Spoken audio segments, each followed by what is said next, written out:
Clear, सबको clear? ठीक है, अब हम लोग आज we are done with principles, so we have to start techniques of scientific management. देखो, principles of scientific management का मतलब होता है कि अगर आप scientific management को implement करना चाहते हैं अपने organization में, तो आपको वो जो 5 हम लोगों ने पढ़ा था, क्या क्या replacement of rule of thumb by science, right? दूसरा scientific selection and scientific training, फिर कोऑपरेशन है, उसके बाद मेंटल रिवॉल्यूशन और and one more thing, division of work, right? Division of work. तो ये 5 प्रिंसिपल है, ठीक है। अब उन्होंने इसके अलावा भी आपको कुछ रूल्स दिए कि how you can implement these principle into organisation. आप इन सारे रूल्स को, इन सारे प्रिंसिपल्स को कैसे इम्प्लीमेंट कर सकते हैं। इम्प्लीमेंट के लिए उन्होंने टेक्निक्स बताया। मेरे ख्याल से हम लोग फंक्शनल फोरमैनशिप डिस्कस कर चुके थे या नहीं? फंक्शनल फोरमैनशिप, फंक्शन के बेसिस पर डिफरेंट एक्सपर्ट को एलोकेट करना प्लानिंग डिपार्टमेंट में एंड डिपार्टमेंट में या प्रोडक्शन डिपार्टमेंट में। ये भी पॉइंट मैंने डिस्कस किया था। और मैंने आपको, मुझे याद है, मैंने आपको एक एक्सपर्ट का नाम भी बताया था। जैसे कि प्लानिंग डिपार्टमेंट में मैंने नाम बताए थे, कौन बता सकता है? 4 नाम बताए थे, 2 भी बताओगे तो पास। हाँ, मतलब मैं समझ जाऊंगी कि तुमने पास कर लिया, क्योंकि अभी ठीक है, अभी हम बहुत ज्यादा पढ़ के नहीं आते, लेकिन फिर भी कुछ तो याद होना चाहिए। मैंने कहा यस से, वेरी गुड। हाँ हाँ, ठीक है, इसको भी बोलने दो, वेरी गुड।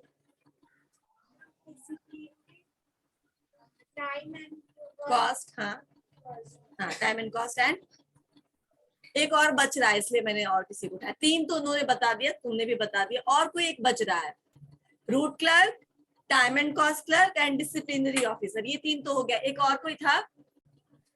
Don't check. नहीं, इंस्ट्रक्शन कार्ड क्लर्क, ठीक है ना? इंस्ट्रक्शन जो देता है ऑपरेशन डिपार्टमेंट को कि कहाँ पर कैसे टाइम, कैसे काम को करना है, क्या क्या ध्यान में रखना है, जो भी इंस्ट्रक्शन होता है वो इंस्ट्रक्शन कार्ड क्लिक देता है। ये प्लानिंग डिपार्टमेंट का। बैठ जाओ, वेरी गुड, ठीक है ना? और ऑपरेशन डिपार्टमेंट में भी मैंने 4 डिफरेंट फंक्शनल फोरमैन या 4 डिफरेंट फंक्शनल हेड बताए थे, ठीक है ना? जो अपने अपने काम का हेड था, ठीक है? कौन कौन वो? इनके नाम ज्यादा इंटरेस्टिंग थे। हाँ बिल्कुल, एक तो नाम बिल्कुल याद है, गैंग बॉस, टीम लीडर, ठीक है? और क्वालिटी इंस्पेक्टर जो क्वालिटी चेक करता है, फिर speed boss and repair and maintenance, ठीक है? Repair and maintenance boss. Clear है सबको? क्यों नाम पड़ा? सबको क्लियर है? आप लास्ट क्लास में थी, लास्ट क्लास में यही हमने डिस्कस किया था, याद है या नहीं याद है? थी ना लास्ट क्लास में? कल पहली क्लास है, तो मेरी क्लास तो आज पहली है ना तुम्हारी ये? ओके, तो मुझे लगा कि तुम्हारी ये पहली क्लास, मेरी दूसरी क्लास है। ओके ठीक है, कोई बात नहीं, ठीक है, आपको पता चल जाएगा, अभी सब कुछ बाकी है, एक बार फिर से मैं बता दूंगी। तो ये क्या हुआ? Speed boss, gang boss, repair and maintenance boss, नहीं, yes, and quality inspector. Done, ठीक है? स्पीड बॉस का मतलब है कि वो स्पीड इंश्योर करेगा, ह्यूमन रिसोर्स का हो या मशीन का हो या टूल्स या इंस्ट्रूमेंट का हो। Repair and maintenance boss is responsible for any kind of, for stoppage of any kind of breakdown, है ना? किसी को काम के बीच में कोई काम रुक ना जाए, ब्रेकडाउन ना हो जाए, इसके लिए वो रिस्पॉन्सिबल है। थर्ड हमने क्या कहा? क्वालिटी इंस्पेक्टर फोर्थ है, लास्ट में हमने बताया था। रिपेयर मेंटेनेंस हो गया। गैंग बॉस, टीम लीडर, ठीक है ना? He acts as a team leader जो इंटायर प्रोसेस ऑफ प्रोडक्शन के लिए रिस्पॉन्सिबल होता है।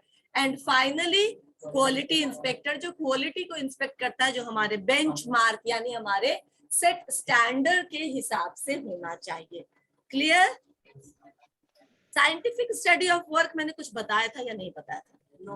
बिल्कुल नहीं। ठीक है, चलो आज मैं साइंटिफिक स्टडी ऑफ वर्क बताती हूँ।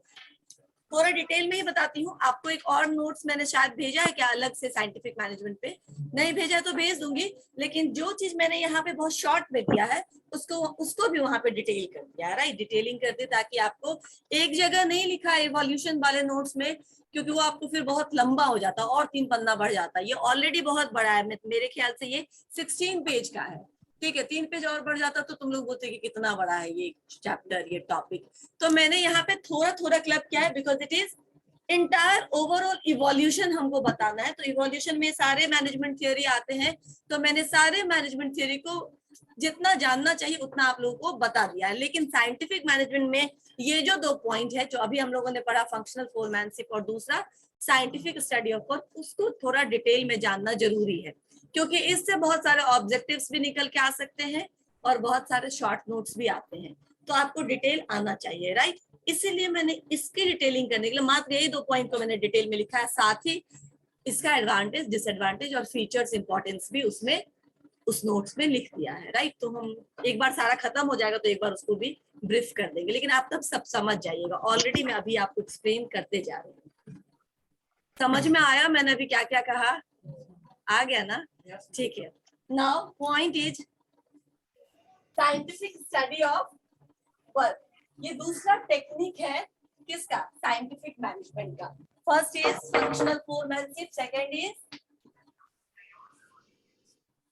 साइंस, ठीक है। मेरे हैंडराइटिंग को लेकर के कृपया टिप्पणी ना करें, मैं जानती हूँ ये बहुत खराब है। Scientific study, scientific study of work, scientific study of work बोलो या साइंटिफिक स्टडी ऑफ टास्क बोलो, वन एंड सेम थिंग। इसका मतलब क्या हुआ कि जो भी कोई एक काम है उसके पूरे प्रोसेस का स्टडी करना, उसको प्रॉपरली सिस्टमेटिकली एनालाइज करना, ठीक है। Do not jump on the outcome, ठीक है ना, एकदम से जंप नहीं कर जाना है, आराम से पहले आप इस काम का, जो भी काम आप टेकअप कर रहे हैं उस काम के हर एक पहलू के बारे में डिटेल्ड स्टडी करिए, ठीक है। पहले ही एडवांस प्लानिंग करना है तो पहले डिटेल्ड स्टडी करिए, और फिर आपको जो प्रॉपर लगता है वैसे रिसोर्सेज का, वैसे कोर्स ऑफ एक्शन को डिजाइन करके काम करना शुरू करिए, राइट। इसीलिए कोई भी रिसर्चर जब रिसर्च करता है तो उसका पहला काम क्या होता है? प्रॉब्लम को, मैं ऐसे ही बता देती हूँ, तुम्हें समझ में आ जाएगा, अभी नहीं पढ़ना ये, लेकिन आगे आप लोग को पढ़ना होगा। रिसर्च करने का मतलब खोज करना, ठीक है ना, कुछ डिस्कवर करना। तो उसका पहला काम होता है क्या करेंगे, क्या डिस्कवर करेंगे। तो जो प्रॉब्लम है उसका सॉल्यूशन डिस्कवर करेंगे नॉर्मली। तो प्रॉब्लम को पहले, प्रॉब्लम चुनना, बहुत सारे प्रॉब्लम है समाज में, इकोनॉमिक्स में, जहां भी देखो प्रॉब्लम से you can find solution for any problem, one of the problem. तो आप पहले प्रॉब्लम चुनते हैं, ठीक है ना। प्रॉब्लम चुनने के बाद आप उससे जुड़ा हुआ जो अभी तक जितना पता है, जितना स्टडी हो चुका है उस बेसिस पर, उसको फिर से एक बार कलेक्ट करते हैं डेटा और फिर से उसको पढ़ते हैं जो अभी तक उस प्रॉब्लम के बारे में नोन है, right. Corona virus pandemic problem है, पैंडेमिक के बारे में अब तक कितना कुछ हो चुका है ये जानना जरूरी है ना, यहाँ से आगे बढ़ने के लिए, और आगे क्या सॉल्यूशन हम नया फाइंड आउट कर सकते हैं। तो अभी तक जो हो चुका है वो जानेंगे तभी तो वहां से आगे बढ़ेंगे, राइट। तो वो आपने क्या किया कि प्रॉब्लम पहले ढूंढा, प्रॉब्लम पिक करके आपने उससे रिलेटेड जितने भी इंफॉर्मेशन उसको पढ़ा, एनालाइज किया, और अब आप क्या कर रहे हैं? अपना एक डिजाइन तैयार करते हैं जिसको हम बोलते हैं डिजाइन, वर्क डिजाइन, ठीक है ना। यानी कि फर्दर अब आप कैसे आगे बढ़ेंगे, यानी अब आप क्या क्या टेस्ट करने वाले हैं, कौन कौन से टूल को यूज करने वाले हैं, कहाँ कहाँ से आप रेफरेंसेस लेने वाले हैं, क्या क्या स्टैटिस्टिकल डेटा को कैसे आप एनालाइज करने वाले हैं, फाइनली आपका कंक्लूजन एंड सजेशन, ठीक है ना, क्या क्या होगा। ये एक होता है क्या? डिजाइन ऑफ वर्क, ठीक है ना। डिजाइन ऑफ वर्क इज इसलिए नेसेसरी हो जाता है डिजाइन ऑफ वर्क, क्योंकि आप आगे अब कैसे बढ़ेंगे, यहाँ तक का तो रास्ता ठीक है आपने कर लिया, अब आपका फर्दर प्लानिंग क्या होगा, स्टेप बाय स्टेप। वो स्टेप बाय स्टेप आपको पहले पता होना चाहिए, जो कि आप डिजाइन के रूप में प्रपोज करते हैं। लोन लेते हैं बैंक से तो पहले प्रोजेक्ट अपना सबमिट करते हैं ना कि मेरा ये है, ठीक है ना। ऐसे ही आपको बैंक लोन नहीं दे देगी। कितना भी बैंक स्टार्टअप को प्रमोट कर रही है, आप जाकर के लोन ले सकते हैं किसी छोटे बिजनेस को खोलने के नाम पर, लेकिन तब भी आपको बैंक बोलेगी कि अपना एक प्रोजेक्ट सबमिट करिए। प्रोजेक्ट सबमिट करने का मतलब मैं जो आपको लाख रुपया दूंगा या 5 लाख रुपया दूंगा, तो आप कहाँ इन्वेस्ट करेंगे? कुछ तो बताएंगे ना, क्योंकि हम आपको दे देंगे और आप खा पी करके बैंकरप्ट हो जाएंगे, हमारा पैसा डूब जाएगा, राइट। तो अब कहाँ where you are going to invest it, समझ में आ रहा है। तो आप इसीलिए उसको पहले से अपना एक ड्राफ्टिंग जमा करते हैं बैंक में कि मेरा ये प्लान है, मैं उस पैसा को यहाँ यहाँ इन्वेस्ट करने वाला हूँ ना। अगर बैंक को वो अपीलिंग लगा तो बैंक आपको क्या करेगा, लोन सैंक्शन करेगा। सिमिलरली जब आप काम शुरू करेंगे तो पहले से आपका दिशा क्या होना चाहिए, निश्चित होना चाहिए। वो डायरेक्शन तय करने के लिए आपको क्या करना होता है, उस टास्क के एक एक एस्पेक्ट का डिटेल स्टडी करना होता है। अभी तक समझ में आया? ठीक है, ये सब सिर्फ समझाने के लिए था, इसमें लिखना कुछ नहीं आता। ये साइंटिफिक स्टडी ऑफ वर्क में 4 स्टेप्स आते हैं। मैं समझा यही देती हूँ, वो नोट्स भेजूंगी, अगर कहीं कुछ प्रॉब्लम हुआ समझने में, या एक दिन हम उसको डिस्कस करके खत्म कर देंगे। Since you are already knowing about all those things जो हम लोग उस नोट्स में कवर किए हैं। साइंटिफिक स्टडी ऑफ वर्क में पहला होगा, ये भी मुझे लग रहा है कि मैंने लिखा था इसमें, अच्छा ठीक है, कहीं और पढ़ाना होगा, ठीक है। मेथड स्टडी, ठीक है, मेथड स्टडी। दूसरा है मोशन स्टडी। तीसरा होगा, वाह सब मालूम है तुम्हें तो, time study. And finally fatigue study. इसी 4, जब आप किसी टास्क को इस 4 पार्ट में डिवाइड करके इसका एक एक पार्ट का स्टडी करते हैं तो इसका क्या होता है, कुछ बोलना है क्या, नहीं ना। तो इसका क्या होता है, overall study of the task is covered, right. तो आपको एक जॉब को, एक टास्क को इन 4 भाग में क्या करना होता है, डिवाइड करना होता है, राइट। अब पहले इसका स्टडी कर लीजिए। Method, very simple. मेथड का मतलब तरीका, प्रोसेस, प्रोसीजर, यस मेथड, ठीक है। तो मेथड स्टडी को करने के लिए किस मेथड से आप इस काम को करना चाहते हैं, ओके। अगेन आपको किसी भी प्रॉब्लम को सॉल्व करने के लिए एक से अधिक आपके पास रास्ता होता है या नहीं, हर सिचुएशन में आपके पास ऑल्टरनेटिव है, राइट। हर सिचुएशन में जहां पे ऑल्टरनेटिव नहीं हो, ठीक है ना, तो वहां बहुत सिंपल हो जाता है डिसीजन मेकिंग, ऑप्शन ही नहीं है, राइट। तो यही तो करना ही है, because we don't have any other option. Mummy लेकिन बोला अच्छा लग रहा था माँ। प्रॉब्लम को सॉल्व करने का ज्यादा तरीका होता है जिससे आप उसको सॉल्व बम्बर कर पूछना, सकते बम्बर हैं, है इधर। तो आप उस सारे तरीके, सारे ऑल्टरनेटिव को क्या करिए, बम्बर है, नोट डाउन करिए या उसका एक कंपैरेटिव चार्ट बनाइए, जैसे भी आपको समझ में आता है। यस मम्मी अनुज, बोला अच्छा लग रहा था मम्मी। अनुज किसी का माइक ऑन साइज का भी था। अनुज एक सेकेंड, किसी का माइक हाँ ऑन किसी का नहीं, अनिकेत का है, और अनिकेत ने कैमरा भी ऑफ कर रखा है। एक सेकेंड,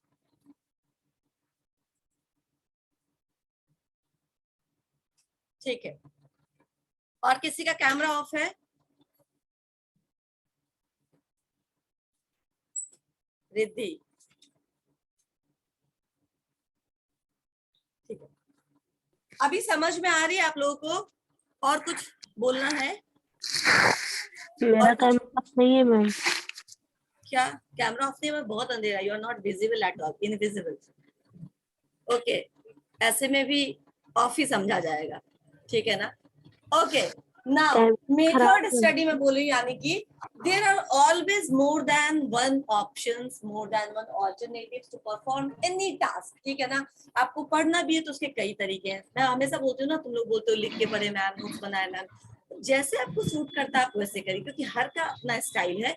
मैं उसके साथ कोई इंटरफेरेंस नहीं करना चाहती हूँ। जो जरूरी है वो है कि आपको आता है, ठीक है। आप कहीं भी लिखिए नहीं लिखिए, दिमाग में ही इतने इंटेलिजेंट है कि एक ही बार में पढ़ के याद होगी, ठीक है, होता है ना ये भी। तो उससे मुझे कोई मतलब नहीं कि कौन सा मेथड आप चुनते हैं, ये आपका वो मेथड होना चाहिए जो आपके लिए सबसे आसान हो। इसी तरह किसी भी काम को करने के एक से अधिक मेथड्स होते हैं। You prepare a comparative chart, you keep in consideration all the constraints which is there, ठीक है ना, जो आपके साथ है, जो भी प्लस माइनस आपके पास है, नेगेटिव पॉजिटिव पॉइंट्स है, सबको कंपेयर कर लीजिए। और सब कुछ करने के बाद कोई एक चीज है जो अभी आपको लग रहा है कि यही जो तरीका है वो सबसे अच्छा तरीका है अभी के हालात में, क्योंकि ये हमेशा डिसीजन मेकिंग जो होता है वो हमेशा सिचुएशनल होता है, मैंने पहले ही बताया होगा, राइट। आपके साथ जो परिस्थिति है उसको आप रख करके कंपैरिजन करेंगे ना डिफरेंट टास्क या डिफरेंट मेथड में, समझ में आ रहा है? तो आप कंपैरिजन कर लीजिए और जो आपको सबसे सूटेबल लगता है, keeping in consideration the constants जो आपके पास कम है, उसको अच्छे से कौन सा तरीका मैनेज कर रहा है। एक एग्जांपल लेते हैं इसको समझाने के लिए कि सपोज करो किसी काम को करने के लिए 10 लोग चाहिए, लेकिन हमारे पास जो अवेलेबल ह्यूमन रिसोर्सेज है वो 5 ही है, तो half of the human resources which is required is not there, right. कौन से तरीका से हम काम करें जहाँ पे अभी इन 5 की कमी को हम पूरा करते हुए अपने टास्क को खत्म कर ले। ये हो सकता है एक प्रॉब्लम, एक सिचुएशन। इस समय भी आपके पास बहुत सारे तरीके हैं। एक तरीका काम छोड़ दो, ठीक है, कल कर लेंगे, जो बिल्कुल भी एडवाइजेबल नहीं है, क्योंकि वो अगर आज के डेट में खत्म होना चाहिए तो आज ही खत्म करना है, ठीक है ना, इतना जरूरी होगा तभी तो इस पर इतना हम फोकस कर रहे हैं।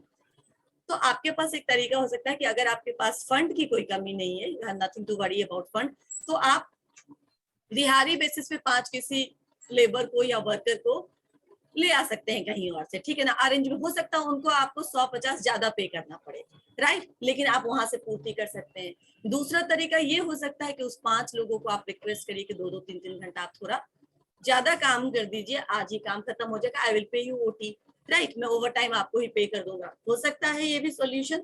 तो डिफरेंट सॉल्यूशंस हो सकते हैं, या फिर हम कोई नया तरीका निकाल लें जिसमें इवन इफ 8 लोगों से ही वो काम हो जाएगा, तो हम कुछ लोग ही थोड़ा थोड़ा काम करेंगे तो हो जाएगा। ये भी हो सकता है कि कुछ दूसरा कोई स्मार्ट तरीका निकाल ले, ठीक है ना। कहते हैं कि नॉर्मली आजकल जो एंटरप्रेन्योर्स होते हैं, they don't recruit hard workers, they recruit smart workers and lazy as well. जो लेजी होता है वो कोई आसान तरीका ढूंढ लेता है उस काम को खत्म करने का। बिल्कुल साइंटिफिक रिसर्च भी किया गया। मतलब अब हम इससे बहुत ज्यादा वो मत हो जाना कि हम लेजी बनने का पहले प्रैक्टिस कर ले, पहले दिमाग को उतना चला लो कि यू हैव ऑल्टरनेटिव्स, ठीक है ना। होता है, देखो जब एक्सेल पे काम करते हैं नहीं आते रहता उसके सारे शॉर्टकट्स, तो कितना लेंदी प्रोसेस हम फॉलो करते हैं, एक एक नाम को डालते हैं, उसके पीछे मान लो कुछ प्रीफिक्स सफिक्स लगाना है तो फिर उसको टाइप करके डालते हैं, राइट। बहुत सारा तरीका है, बहुत सारे शॉर्टकट कीज हैं जहाँ पे आप एक बार फॉर्मूला लगाइए, एक जगह मिस्टर लिखिए, जितना नाम है सबके पीछे मिस्टर आ जाएगा, ठीक है। सब जगह आपके पूरे के पूरे एक्सेल चार्ट में कितनी बार एक नंबर आया है, ठीक है ना, कितनी बार आया, आप उसको किसी शॉर्टकट से एक बार ढूंढ सकते हैं, नहीं तो एक एक करके आंख खोलते रहो। तो ये क्या है, शॉर्टकट है। These are smart worker. जो लेजी वर्कर्स होते हैं वो स्मार्ट वर्क का तरीका ढूंढ लेते हैं, राइट। तो अब आप ये भी कर सकते हो, हाँ, 3-4 out of the box thinker को रख लो इसमें टीम में, उनको बोलो कि कोई तरीका सोचो जिससे हम इस कॉन्स्टेंट को ओवरकम कर सके, यानी ये जो भी ह्यूमन रिसोर्सेज की कमी है उसको हम ओवरकम कर सके, इसको बीच में बैरियर या कुछ ब्लॉक नहीं होने दे अपने काम और अपने गोल के बीच में। समझ में आ रहा है सारे एग्जाम्पल? ठीक है, वेरी गुड। तो मेथड स्टडी का मतलब you will compare different methods to perform that particular task and then compare them and whatever suitable for you that particular time you will choose that, ठीक है ना। कभी आदमी का अभाव होगा, कभी पैसे का अभाव होगा, कभी रॉ मटेरियल का कुछ दिक्कत होगा, कभी अलग अलग तरह के क्या होते हैं प्रॉब्लम्स आते हैं, तो आपको अलग अलग तरीके से उसको मैनेज करना होता है। मेथड स्टडी समझ में आया? 5-6 तरीके से इस काम को किया जा सकता है, लेकिन मैंने ये तरीका चूज किया क्योंकि अभी के लिए मेरे पास जो है और जो नहीं है उसको सबसे अच्छे तरीके से यही तरीका मैनेज कर रहा है, तो we have chosen that particular option, right? Method study clear? Method study को इसके बाद हम लोग आते हैं किसमें, मोशन स्टडी में। मोशन स्टडी का मतलब होता है क्या, मोशन मतलब क्या होता है नॉर्मली,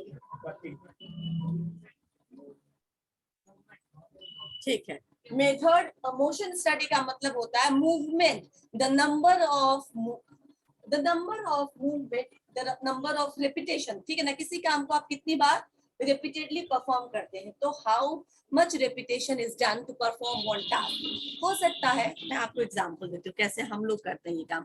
इसमें भी टाइम, इसमें भी मनी, इसमें भी रिसोर्सेज का खर्चा होता है।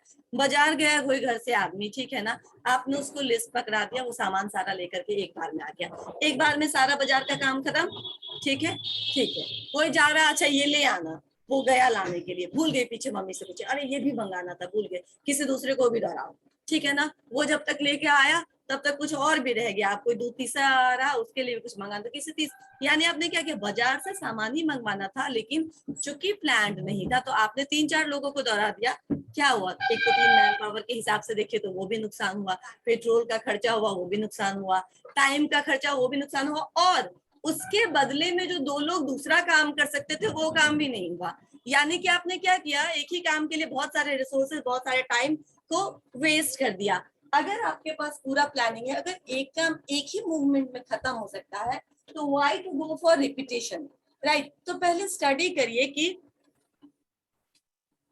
हाँ निशु बोलो, निशु आपने हैंड रेज किया, बोलिए। मैम बीच बीच में कोई ना अपना स्पीकर ऑन कर लेते तो डिस्टरबेंस होता है। जो स्पीकर ऑन करते हैं ना निशु, एक बार ध्यान देना, उसके चारों तरफ ग्रीन बॉक्स हो जाएगा, ठीक है। हर्ट्स है जो मतलब स्पीकर ऑन हर्ष किए ऑफ रखिए, हर्ष ऑफ रखिए, ठीक है, स्लीप ऑफ कर, हर्ष ऑफ कर लो, ठीक है, ठीक है, नहीं ठीक है, अभी ऑफ है, ओके। आए वापस से, तो मोशन स्टडी का क्या मतलब हुआ कि कम से कम मूवमेंट में अगर वो काम हो रहा है तो why to do it again and again, क्योंकि किसी भी चीज को हम जितना बार, अभी मैंने एक एग्जांपल दिया जिसमें हम क्या कर रहे हैं, ह्यूमन रिसोर्स को बार बार दोहरा रहे हैं उस काम करने के लिए, राइट। तो उसका भी टाइम खत्म हुआ, एनर्जी भी वेस्ट हो रहा है, हर बार जाने आने में थक रहे हैं आपके लोग, बाकी काम का नुकसान हो रहा है। इसी तरह कोई और भी चीज हो सकता है ना, जैसे कि मान लो हम सामान ले लेते हैं, नॉर्मली हमारे घर में कभी कुछ हेवी ऐसा कुछ आने वाला होता है सामान, तो हम पहले ही डिसाइड कर लेते हैं कि वो सामान कहाँ रखा जाएगा, क्योंकि वो जो लेके आएगा, जो उसके साथ लेबर आएंगे, वो एक बार अरेंज करके चले जाएंगे, राइट। अगर हमने नहीं डिसाइड किया तो वो क्या करेंगे, बाहर बरामदे पर या कहीं कहीं पे भी छोड़ देंगे, भाई आप अपना ठीक करते रहिए, तो आपको अगेन वो काम करना पड़ेगा, ठीक है। और जितनी बार हम किसी सामान को एक जगह से दूसरी जगह से तीसरी जगह रखते हैं, आपने नोटिस किया उसमें फ्रिक्शन होता है, उसमें कुछ कहीं से लग गया तो स्क्रैच हो गया, कुछ ना कुछ क्षति हो जाता है सामान का, होता है या नहीं हो जाता है, तो वो भी तो खराब ही हो रहा है ना, तो वो अननेसेसरी उसको स्क्रैचे जा रहा है, अननेसेसरी उसको उठा पटक करने में समय जा रहा है, लोगों को बुलाओ, कौन उठाएगा, हमसे तो नहीं होगा इतना भारी काम, होता है घर में नॉर्मली। तो ये क्या है, अगर एक ही बार में होता है तो एक ही मूवमेंट कराओ ना, क्यों उसको बार बार यहाँ वहां रख पा रहे हो। अगर कहीं पे कंस्ट्रक्शन हो रहा है तो जितने भी कंस्ट्रक्शन से रिलेटेड मटेरियल है आसपास रखाया जाता है, तो दूर में रखाएंगे, एक तो वो दुकान से आएगा तो थोड़ा बहुत गिरते झटते आएगा, ठीक है। उसका आप जहां रखाएंगे वहां अगर आप नहीं रख रहे हैं, कोई सुपरविजन के लिए नहीं, तो 2-4 ईटा वहीं से रोज रोज उठ करके खत्म हो जाता है, इसको प्रोलिफरेशन बोलते हैं, राइट। उसके अलावा फिर आप जहां साइड पे ले जाएंगे वहां पे फिर से आपको लेबर लगाना पड़ेगा उसको मूवमेंट के लिए। तो आपको समझ में आ रहा है कि एक काम को अगर अलग अलग जगह पे हम 2-3 बार परफॉर्म करेंगे और तब हम उसको कंस्ट्रक्शन साइट तक पहुंचाएंगे, तो फिर क्या होता है, कॉस्ट, मटेरियल ट्रांसफर करने का ही कॉस्ट कितना होता है, बढ़ता चला जाता है। समझ में आ रहा है, लेबर कॉस्ट भी बढ़ जाता है, सामान का क्षति हो रहा है वो अलग, थोड़ा बहुत जो गिर पर इधर उधर बर्बाद हो रहा है वो अलग, तो सब तरह से तो लॉस ही है, राइट। उस नुकसान को कम करने के लिए क्या करना है, कम से कम मूवमेंट में एक काम को खत्म करना है। समझ में आया, मोशन स्टडीज कि कितने कम मूवमेंट में, इसीलिए आप जब प्रोडक्शन प्रोसेस पढ़ेंगे या कहीं देखेंगे, कभी आप लोगों ने डिस्कवरी वगैरह में अगर देखना का मौका मिलेगा तो देखना छोटा मोटा वीडियो, कि नॉर्मली हर प्रोसेस फॉरवर्ड की तरफ बढ़ता है, ठीक है ना, बैकवर्ड कोई मूव प्रोसेस नहीं जाता। एक बार रॉ मटेरियल आ गया और उसका प्रोसेसिंग शुरू हो गया तो फर्दर वो नेक्स्ट स्टेप, फिर नेक्स्ट स्टेप, फिर नेक्स्ट स्टेप की तरफ बढ़ता जाता है, ठीक है ना। उस अगर आलू चिप्स का एग्जांपल ले तो आलू लाना, धोना, धोने के बाद फिर से धोना जो और अच्छे से क्लीन हो जाए, फिर cutting, chopping and further frying and finally उसमें सॉल्टिंग एंड देन फाइनली उसको पैकेजिंग पे पैक करके कार्टून में डाल करके मार्केट में भेजो। कोई दूसरा मूवमेंट हुआ, कभी वो अपने 5 पॉइंट से 3 पॉइंट पे गया, फिर से कुछ प्रोसेस होने के लिए अगेन 5, नहीं ना, क्योंकि बैकवर्ड मूवमेंट ना करना पड़े, अननेसेसरी मूवमेंट ना करना पड़े, इसीलिए हम ऐसा लेआउट बनाते हैं कि हमारा एक ही मूवमेंट में वो पूरा का पूरा प्रोसेस कवर हो जाए, राइट। मोशन स्टडी इसी को कहते हैं। समझ में आया। अब ये तीसरा क्या है, टाइम स्टडी, ठीक है ना। टाइम स्टडी थोड़ा सुन लो, टाइम स्टडी हम कैसे फिक्स करते हैं, कोई काम कितने देर में अच्छे से खत्म हो जाएगा, ठीक है। इसको हम क्या करेंगे, मान लो इसको कैसे तय किया जाता है? स्टैंडर्ड टाइम होता है, हर एक काम को खत्म करने का एक स्टैंडर्ड टाइम फिक्स है। वो स्टैंडर्ड टाइम कैसे फिक्स होता है? How we will fix standard time for any process, मैं आपको बताती हूँ। सपोज करो, ये हम रिपीटेडली करेंगे, कुछ दिन शुरू में इसको हम करके देखेंगे कि आखिर क्या वर्कआउट हो पाता है। मान लो 10 लोग लिए हमने, 10 लोगों का अलग अलग अपना कैपेसिटी होगा, पोटेंशियल होगा काम को करने का, हो सकता है ना एक जैसा तो सबका नहीं होगा, ठीक है। Now don't keep into consideration the two extremes. एक एक्सट्रीम है जो बहुत स्लो है, ठीक है, और कोई नया तरीका भी नहीं निकाल रहा है, ठीक है ना, लेजी तो है लेकिन कोई out of the box thinking भी करके उसको काम को निपटाने का कोई ऐसा तरीका भी नहीं निकाल रहा, तो वो एक्चुअली स्लो है। उसका जो रेट ऑफ प्रोडक्शन है वो एक मतलब पूरे 8 घंटे में वो 5 साथ ही बना पाता है। चलो मान लो 2, मैंने कहा ना दोनों एक्सट्रीम को ध्यान में नहीं रखेंगे, तो एक 2 लो है, दूसरा क्या है बहुत फास्ट है, ठीक है ना, ये 5 साथ बनाता है, वो 30-35 बना देता है, बहुत फास्ट है। इस दोनों को ध्यान में रखना ही नहीं है। रखना किसको ध्यान में है? तो हम देखेंगे कि ये 8 घंटे में 10 लोग मिला करके 100 यूनिट बना रहे हैं, ठीक है ना, और फिर रिपीट करेंगे, उसके बाद उनका एवरेज निकाल लेंगे, और जो एवरेज निकालेंगे दैट बिकम्स आवर टाइम। इतने समय में हमारे इतने लोग एवरेज इतना प्रोडक्शन करते हैं, that time become the standard time for performing any task. समझ में आया? ठीक है ना, यानी कि आप दोनों एक्सट्रीम को भूल जाइए, आप एवरेज पे ध्यान दीजिए, और एक एवरेज स्पीड से एक एवरेज विगर का आदमी जितना काम परफॉर्म कर सकता है वो आपका वो टाइम स्टैंडर्ड टाइम हो गया उस काम के लिए। समझ में आया? ठीक, तो ये टाइम स्टडी आपने ये करके स्टैंडर्ड टाइम फिक्स कर दिया। अब स्टैंडर्ड टाइम फिक्स हो जाने के बाद क्या फायदा होता है? आप बोल सकते हो ठीक है ना, तुमको 5 घंटे में इतना ही यूनिट प्रोड्यूस करना है क्योंकि सब लोग इतना करते हैं, तो तुमको क्या हो गया है, तुम क्यों नहीं करते हो, राइट? आप उसको इवेलुएट कर सकते हैं, क्यों नहीं काम कर रहा है, क्या टाइम पास कर रहा है, उसका काम करने में मन नहीं लग रहा है, या फिर वो काम करना ही नहीं चाहता है, ठीक है, whatever be the reason, आपके पास कंपैरिजन के लिए एक स्टैंडर्ड तो है, एक बेंचमार्क तो है। अब आप बोल सकते हैं ये अच्छा काम करता है, ये अच्छा काम नहीं करता है, या सही समय पे सारा काम टारगेट फुल कर लेता है और ये नहीं कर पाता है, तो आप बोल सकते हैं, राइट? टाइम स्टडी खत्म, समझ में आया? पूछेंगे तो एक्सप्लेन कर दोगे तब यस मैम, पक्का? क्या बोले? जैसे आपका है ना 3 घंटे का, नॉर्मली 3 घंटे का होता है ना, एग्जाम का टाइम है, 5 घंटा क्यों नहीं है, 2 घंटा क्यों नहीं है? क्योंकि वो स्टैंडर्ड टाइम है। इतने क्वेश्चन नॉर्मली एवरेज स्टूडेंट इतने देर में खत्म कर लेते हैं। समझ में आया? टाइम स्टडी यही है। टाइम स्टडी आपको फिक्स करना पड़ेगा, तो शुरू में नहीं फिक्स करोगे, 3, 4, 5 बार उसको रिपीट करने के बाद you will come to the point कि ये हमारा एवरेज टाइम है। Got it? एंड फाइनली क्या है ये? Fatigue study. फटीग का मतलब होता है थक जाना, ठीक है ना? तो कितने देर के लेक्चर के बाद एक टीचर थक सकता है, राइट? कितने देर के काम के बाद एक वर्कर थक सकता है, कितने देर के काम के बाद, कितने देर के काम करने के बाद उनको एक ब्रेक चाहिए होता है। सब चीज इसलिए इतना वेल डिफाइंड है क्योंकि सब चीजों पर अलग अलग स्टडी की गई है, राइट?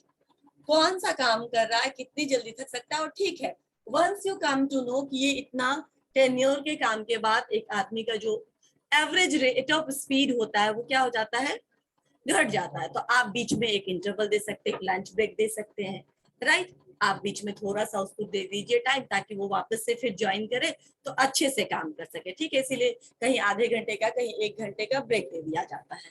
Got it?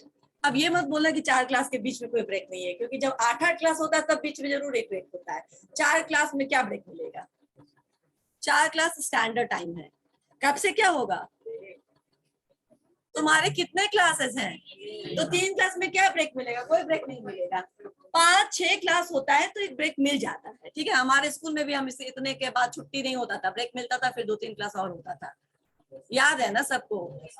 बस नाउ तो फटीग स्टडी का मतलब होता है 3 घंटे के पढ़ाई में कोई नहीं थकता, ठीक है? इसीलिए कोई ब्रेक नहीं मिलता। Got it? फटीग स्टडी समझ में आ गया? यानी आप उसको बीच में लंच ब्रेक दे रहे हैं, ठीक है। 8 घंटे के काम, हाँ रेस्ट इंटरवल बोलते हैं उसको। 8 घंटे के काम से ज्यादा कोई काम नहीं कर पाता, उसका अगर करता भी तो टाइम पास करता है, राइट। तो उसको 8 घंटा एक निकल गया कि एक दिन में 8 घंटे की ड्यूटी होनी चाहिए, उससे ज्यादा नहीं होना चाहिए। और अगर आपको इमरजेंसी है, कोई ऐसा काम आ गया है जिसको जल्दी से खत्म कराना जरूरी है और आप ओवर टाइम करवाना चाहते हैं, तो वो भी एक हफ्ते में 42 या 48 है, इतना घंटे से ज्यादा नहीं होना चाहिए। 45 है पक्का? तो इससे ज्यादा मैं सर्च करके बता दूंगी, ऐसे ही कुछ है, ठीक है ना। वो बहुत जमाने पहले मैं इस पे काम करती थी, इसलिए भूल गई। तो 45 hours in a week I doubt, हाँ उसमें उससे ज्यादा आप काम नहीं करवा सकते। इवन इफ आपको ओवर टाइम दे रहे हैं, आप पे कर रहे हैं, लेकिन क्यों?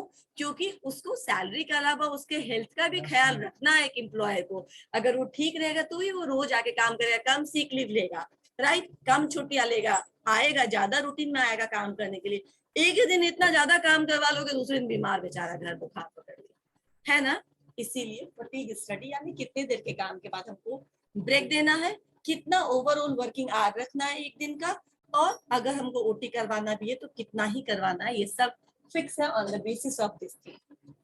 क्लियर हो गया? Scientific study of task, good. पूछेंगे तो आप लोग बता सकते हैं ना? ठीक। और जब मैं पूछती हूँ, बोलती हूँ, तो सिर्फ वही लोग के लिए नहीं बोलती जिनको समझ में आ गया, जिनको नहीं समझ में आया वो भी एक बार और पूछ लीजिए, राइट। क्योंकि उस दिन मत बोलना कि मुझे समझ में नहीं आया। समझ में आया अभी? ओके। अब हम एक और पॉइंट आज कवर कर लेते हैं, उसका छोड़ देंगे, ठीक है।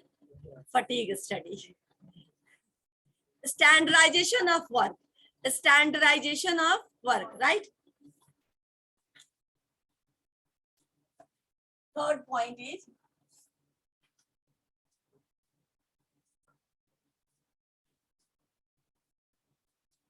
Standardisation of work. इसके कुछ मतलब, सब स्टैंडर्ड का मतलब तो आप तुम लोग सबको मालूम है, बेंचमार्क, स्टैंडर्ड, जो भी आपने फिक्स कर रखा है। स्टैंडर्डाइजेशन ऑफ वर्क का क्या मतलब हुआ? ठीक, हाँ बोलो। काम का बेंचमार्क, ठीक है, काम का स्टैंडर्ड कर लीजिए अपने इंटायर प्रोसेस ऑफ प्रोडक्शन को। अब स्टैंडर्ड कर लीजिए, मैं बताती हूँ कैसे। जो जो मशीन यूज करने वाले हैं, जो प्रोसेस यूज करने वाले हैं, जो रॉ मटेरियल यूज करने वाले हैं, और जो लोग उसमें लगे हुए हैं, ठीक है ना। अब सबको फिक्स कर दीजिए, क्योंकि चलो इसी का एग्जांपल लेते हैं, मेरे पास अभी यही है, ठीक है। जैसे कि ये मार्कर है, ठीक है ना, कैमेलिन का मार्कर है ये, ब्लू कलर का। तुम इसको कहीं पे भी खरीदोगे, इस ब्रांड का ब्लू कलर का मार्कर, तुमको इसमें कोई चेंज नजर आएगा? थोड़ा और लंबा है, थोड़ा चौड़ा है, थोड़ा मोटा है, कुछ और कोई और कलर, कुछ नहीं ना, ऐसा ही मिलेगा, तुम चाहे जहां से भी ले लो।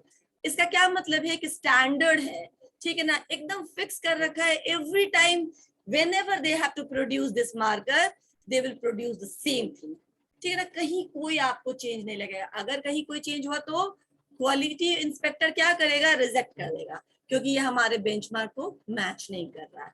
समझ में आया? तो ये कैसे हो जाता है कि तुम बिल्कुल एक जैसा सामान आपको मिलता है, चाहे 100वां बैच और पहला बैच को हम कंपेयर करेंगे तो, चाहे हम यहाँ खरीदे, चाहे हम दरभंगा में खरीदे, चाहे हम दिल्ली में खरीदे, चाहे हम उड़ीसा में खरीदे, एकदम सेम है। कभी सोचा है कैसे? नहीं ना। स्टैंडर्डाइजेशन ऑफ प्रोडक्शन के वजह से, प्रोडक्शन तो सब जगह होता है, प्रोडक्शन तो, अब मैं आपको आपके भी सवाल का जवाब देती हूँ। जो प्रोडक्शन है वो, जो कस्टमाइज्ड प्रोडक्ट तो सुना होगा ना, कस्टमाइज मतलब टेलर मेड भी इसको बोलते हैं। कस्टमाइज्ड और टेलर मेड का क्या मतलब समझते हैं आप? जरूरत के हिसाब से, वो भी तो प्रोडक्शन ही करता है ना, वो भी तो प्रोड्यूस ही करता है, लेकिन कैसे? पर कस्टमर स्पेसिफिकेशन होता है कि हमको ऐसा चाहिए, हमको ये थोड़ा स्लाइड चाहिए, हमको थोड़ा ये लंबा चाहिए, हमको थोड़ा ये ऐसा चाहिए, उसको हम टेलर मेड भी बोलते हैं, राइट। तो टेलर मेड या कस्टमाइज प्रोडक्ट जो है वो स्टैंडर्ड नहीं हो सकता, क्योंकि उसका स्टैंडर्ड आप हर बार चेंज करते रहते हो as per the specification of the customer, right. Production वो भी हो रहा है, लेकिन उस प्रोडक्शन में कुछ भी सिमिलैरिटी नहीं है। अलग अलग डिजाइन, अलग अलग अपैरल, अलग अलग लहंगा, अलग अलग उसमें टैसल्स, अलग अलग उसका डिजाइन, सब कुछ अलग रहता है, वेराइटी होता है। इसीलिए इसको बोलते हैं हम कि customised products are more costly products, क्योंकि वो आपके हिसाब से बना रहा है ना, आपको जितने दिन में चाहिए उतने दिन में वो अपने मजदूरों को बढ़ा के घटा के जैसे जैसे भी तुम्हें चाहिए वैसे वो बना रहा है, तो वो थोड़ा महंगा होता है क्योंकि वो आपके नीड का ध्यान रखते हुए कर रहा है, ठीक है ना। लेकिन यहाँ पे कोई नीड को ध्यान में नहीं रखना, एकदम बल्क में प्रोड्यूस करो 50 यूनिट 500 यूनिट एक साथ प्रोड्यूस करो, 5000 unit as per the demand in the market. अभी सर ने आपको पढ़ाया भी है, ठीक है ना, as per the demand in the market you produce the things. अगर ज्यादा डिमांड है तो बल्क प्रोडक्शन करो।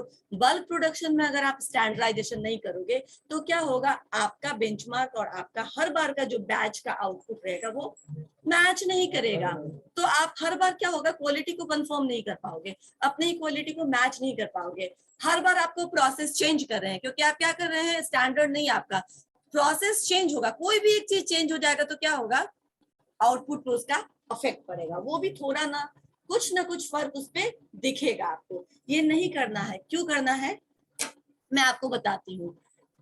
एक जोशी बड़ा वाला वहां पे है पुणे में, बहुत फेमस है वो, महाराष्ट्र में जोशी बड़ा वाला बहुत फेमस है। उसके बहुत सारे आउटलेट है, ठीक है, तो शुरू हुआ था तो किसी 1-2 आउटलेट से, लेकिन अब पूरे पुणे या पूरे महाराष्ट्र में कोल्हापुर सोलापुर तक अब उनके ब्रांचेज हैं।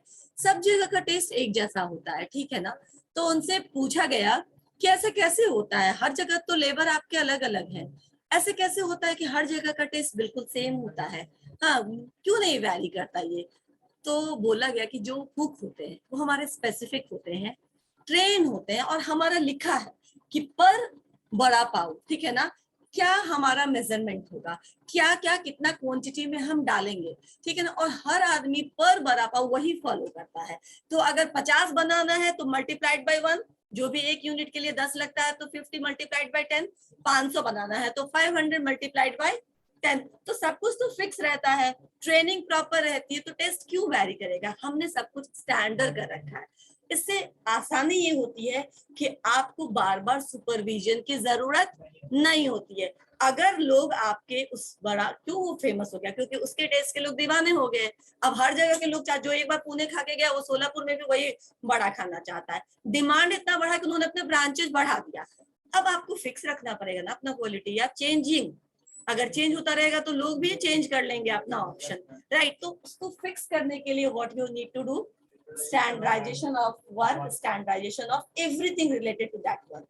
समझ में आया। इससे एक फायदा और होता है, आप बल्क में प्रोडक्शन कर सकते हैं। और बल्क में प्रोडक्शन का क्या फायदा होता है तुम्हें मालूम है, जैसे मैंने अभी बताया कि एक यूनिट बनाएंगे, ठीक है ना। एक और एग्जांपल, राइट, घर में एक बार में सब लोग खाना खा ले, ठीक है ना, तो आपका जो मान लो कि 15 रोटी बनाना है, 20 रोटी बनाना है, एक बार में बन के खत्म, सब लोग निश्चिंत, राइट। कोई अभी आ रहा है, कोई 2 घंटे बाद आ रहा है, ठीक है, रोटी तो 15 ही बनाना है, लेकिन अलग अलग टाइम में अलग अलग इंस्टॉलमेंट में बनाते हैं। हर बार खोलो, गरम करो, ये करो, गैस का भी नुकसान, समय का भी नुकसान, और कुक की तो कोई इज्जत ही नहीं है, राइट राइट। तो ये टाइम टेकिंग होगा कहीं ना कहीं, तो हर जगह थोड़ा ही सही, लेकिन क्या हो रहा है, टाइम का नुकसान हो रहा है। तो स्टैंडर्डाइजेशन करने से क्या होता है, वो जो नुकसान है, वो जो कहीं ना कहीं से टाइम फ्लो कर जाता है, एनर्जी फ्लो कर जाता है, आपका रिसोर्सेस, हर बार आटा थोड़ा बहुत इधर उधर गिरता है, ठीक है ना, एक बार में जितना गिरना है उतना ही गिरेगा, लेकिन 10 बार ओपन करेंगे क्लोज करेंगे तो फिर हर बार गिरेगा। तो आपको इसका बेनिफिट होता है कि इकोनॉमी ऑफ स्केल मिलता है, कम से कम रिसोर्सेज में आप अधिक से अधिक प्रोडक्शन कर सकते हैं। और इसका क्या बेनिफिट होगा इकोनॉमी ऑफ स्केल का, इकोनॉमी ऑफ स्केल मैंने क्या बोला कि कम से रिसोर्सेज में ज्यादा प्रोडक्शन हो पाता है। तो इसका और क्या फायदा होगा, एक कम ही खर्चे में अगर ज्यादा हम उत्पादन कर लेंगे तो प्रॉफिट ज्यादा होगा ना, क्योंकि कॉस्ट तो फिक्स ही है। समझ में आया, कॉस्ट तो 5 यूनिट बनाने में भी उतना ही जाना है, 50 यूनिट बनाने में भी उतना ही जाना है, या उससे 5-10 रुपया और बढ़ाना है, राइट। लेकिन हमारा 50 यूनिट बन गया, राइट, तो आपका क्या हो गया, कॉस्ट ऑलमोस्ट सेम रहा, और जो आपका आउटपुट है वो बहुत बढ़ गया। तो आप बिना किसी कटौती के अपने जो वर्कर्स हैं, अपने जो एम्प्लॉइज हैं, उनको ज्यादा सैलरी देते हुए भी ज्यादा प्रॉफिट अर्न कर सकते हैं। So all are happy, win win situation. समझ में आ गया स्टैंडर्डाइजेशन ऑफ वर्क क्यों उन्होंने कहा करने के लिए, ठीक है। अब इसके बाद साइंटिफिक टास्क प्लानिंग हो गया, समझ गई मैं, साइंटिफिक टास्क प्लानिंग हो गया, और डिफरेंशियल वेट सिस्टम, और मैं 3 है इसमें बचा हुआ, ठीक है ना। नेक्स्ट क्लास में हम उसको डिस्कस करेंगे। ओके, आज का समझ में आ गया? ठीक है, तो नेक्स्ट क्लास में मैं पूछते हुए ही शुरू करूंगी। अंकित भेज दिए होंगे, देखो अगर नहीं भेजेंगे तो फिर से भेज देंगे। हम एक तो इवोल्यूशन और एक तो इवोल्यूशन है, ये इवोल्यूशन का ही पार्ट है। रखो रखो, अब जरूरत नहीं है ना, पता चल गया ना। मोबाइल रखो, ठीक है। अटेंड